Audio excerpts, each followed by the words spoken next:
তেওঁ নিজৰে ভাতৃ ককাই ভাইপা নিজৰ জাতি ধৰ্মৰ লোকৰ পৰাই মাৰ খাব ধৰিছে।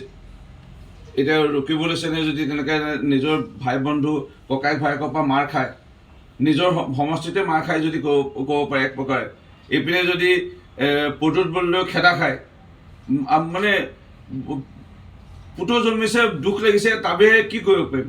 এইপিনে কোনোবাই খেদা খাইছে, কোনোবাই গালি খাইছে, কোনোবাই মাৰ খাইছে। কংগ্ৰেছ দলৰ এতিয়া পৰিস্থিতি সেইটোৱে আৰু। সেইকাৰণে কংগ্ৰেছ দল আৰু কংগ্ৰেছ দলৰ লগত যোন থাকিব বা আছে তেওঁলোকেও ধ্বংস, কংগ্ৰেছ দলটো ধ্বংস। মষ্ট ৱেলকাম, তেওঁ আহক, আৰু আহিলেতো মই খুব ভাল পাম, কাৰণ মই 5 বাৰ মৰিয়নি সমষ্টিৰ বিধায়ক হ'লোঁ। মইনো ঘোঁৰা ঘাঁহ কাটি আছিলোঁ নেকি ইমান দিনে, নে মাৰ্বল গুটি খেলি আছিলোঁ, নে টাং গুটি খেলি আছিলোঁ, সেইটো প্ৰমাণ হ'ব। মোৰ নিজকো জুখিবলৈ মই সুবিধাকণ পাম। সেইকাৰণে যদি তেওঁ সাহস আছে, আহক মৰিয়নি সমষ্টিত নিৰ্বাচন কৰিব। নদী কিনাৰত কৰক, এনেকৈ ক'ৰবাত পাহাৰৰ কিনাৰত কৰক, এনেকৈ ক'ৰবাত উশাহ বন্ধ কৰি কৰক, তেওঁলোকে চকু মুতি পেলাই তেওঁলোকে কিবা এটা যজ্ঞ কৰক।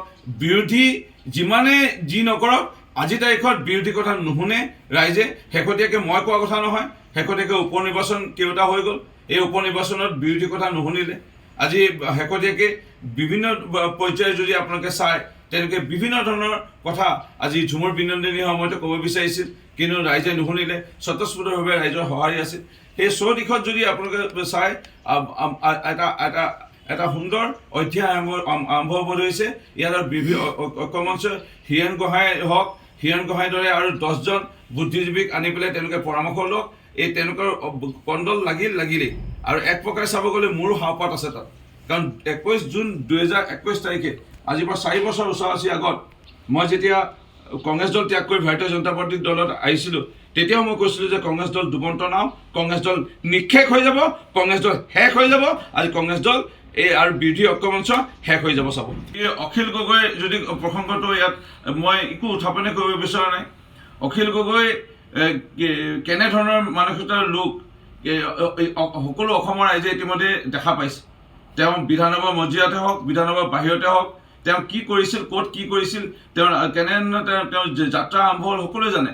তেওঁ যাত্ৰা আৰম্ভ কৰিছিলে ভয় ভাবুকি দেখুৱাই RTI মাৰি পেলাই, আৰু সেই RTI মাৰি পেলাই নদী বান্ধৰ আন্দোলনৰ সময়ত কি কৈছিল, আৰু পিছলৈ গৈ পেলাই হাজাৰ হাজাৰ কৃষক লোকক আজিও কোনো অসমৰ ৰাইজে পাহৰা নাই।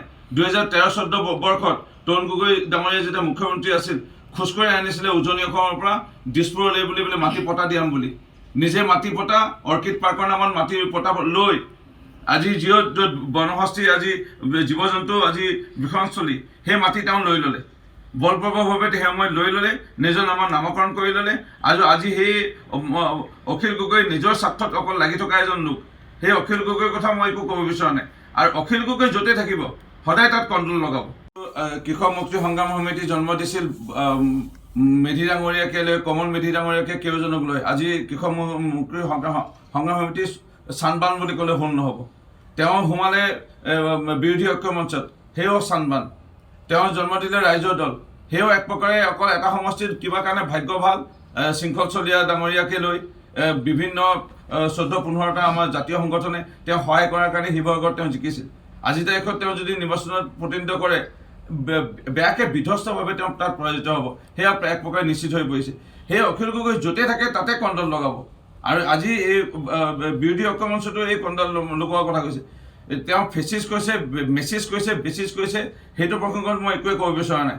খালি এটাই মই ক'ব বিচাৰিম, আজিৰ তাৰিখত বিৰোধীয়ে যজ্ঞ কৰক। বিৰোধী ঐক্যমঞ্চই যদি ইয়াত বোলে 24 ঘণ্টা মৌন বোলে প্ৰাৰ্থনা কৰিছে, বিৰোধী ঐক্যমঞ্চই বোলে কিবা বোলে চকু মুদি পেলাই মানে নিদ্ৰাত তেওঁলোকে বোলে মৌন বোলে প্ৰাৰ্থনা কৰিছে, তেওঁলোকে বোলে এবছৰ ধৰি প্ৰাৰ্থনা কৰিছে। এতিয়া হেমন্ত বিশ্ব শৰ্মা ডাঙৰীয়াৰ আজি এই নেতৃত্বত অসম এটা সোণালী অধ্যায় আৰম্ভণি হ'ব ধৰিছে। ই বছৰ দিশত জনজাতীয় লোকসকলৰ কাৰণে আজি এটা সুৰক্ষাৰ এটা সুৰক্ষিত আমাৰ প্ৰদান কৰা এখন চৰকাৰ আমি পাইছোঁ বুলি অনুভৱ।